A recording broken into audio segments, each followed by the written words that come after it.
tous les jours, on aimerait l'avoir, mais il n'est là qu'une seule fois par semaine pour nous parler de son amour de l'Alsace. Salut Pierre. Salut Lionel. Comment tu vas? Très très bien, ça transpire aujourd'hui. Un petit peu. Ah, ja, merken auf Mulhouse. On part à Mulhouse parce que savez-vous qui transpire à Mulhouse? Ah ouais, question qu'on se pose, mais depuis un siècle, il y a une réponse. Les Mulhousiens d'abord, et ça depuis très très longtemps, depuis Jules César, depuis moins 58, depuis cette bataille entre Wittelsheim et Cernay. Et oui, Jules César est remonté par la trouée de Belfort pour chasser des Germains menés par un Suève qui s'appelait Arioviste. Alors ça a castagné sévère et les Germains ont fui, ont été repoussés vers le Rhin et certains, un notamment, blessé, s'est trouvé là, face à un moulin, recueilli par la fille d'un meunier. Et forcément, ils se sont mariés, une belle histoire, c'est ce qui a donné Mulhouse. Mais moi j'avais entendu d'autres histoires pour ça. Et oui, en 451 après Jésus-Christ, à chaque époque, sa mythologie, en 451 après Jésus-Christ, c'est Attila der Etzel qui est là. Der Etzel, c'est le nom alsacien de Attila, qui fait des ravages en Alsace, et les fuyards, pareil, les blessés, sont recueillis par une fille de meunier, et voilà, c'est la légende mythologique de la création de Mulhouse. On retrouve d'ailleurs ce moulin à eau dans Mulhouse, puisque c'est le blason qu'on vient de voir. Effectivement, c'est le blason, cette roue à eau, effectivement d'argent à une roue à 8 aubes de gueule, hein, c'est de l'héraldique, et on retrouve cette Wassermehl, le moulin à eau en alsacien, Mehlhuse, Mulhouse, c'est le nom, c'est de là d'où il vient.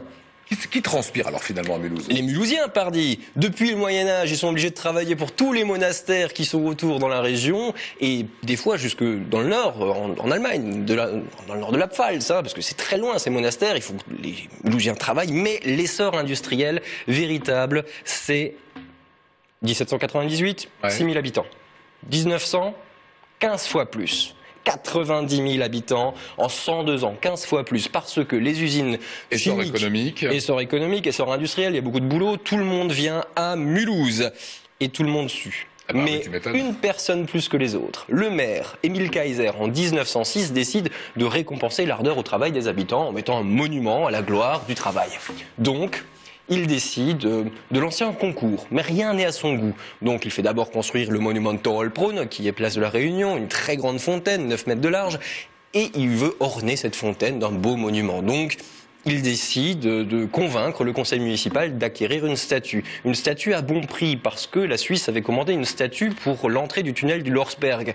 Et 4,50 m, des tonnes et des tonnes de bronze, mais... Alors on va la voir cette statue, elle est étonnante, c'est ce que croisent tous les jours les Mulhousiens. Et voilà. C'est cette statue, mais elle a quelque chose de très très très spécial, parce qu'elle a été refusée par les autorités suisses. On s'en est rendu compte plus tard, puisque là on la voit bien, elle est très grecque, en bronze, 4,50 m, 4 tonnes 50 et 5,60 m de haut, il ne faut pas confondre. Et au niveau plastique, c'est très grec, très antique. On est dans la sculpture, puissant, mais aussi dans le manque de vêtements. Parce qu'on a les attributs virils qui sont masqués par un petit bout de tissu, c'est pas comme les mais Grecs. pas l'arrière. Ah, pas l'arrière. Suffisamment de se retourner. Les fesses sont à l'air. Effectivement, c'est bien le problème, parce que le jour de l'inauguration en 1906, le 21 avril, la statue est devenue la coqueluche de la population mulhousienne, qu'il a appelée le Schweißtissi, le Jean-Baptiste qui sue, c'est ce que ça veut dire en alsacien. D'accord, d'où le fait. Imaginez les paroissiennes un petit peu prudes du temple Saint-Étienne, qui est juste voisin, ou le personnel de la mairie de Mulhouse.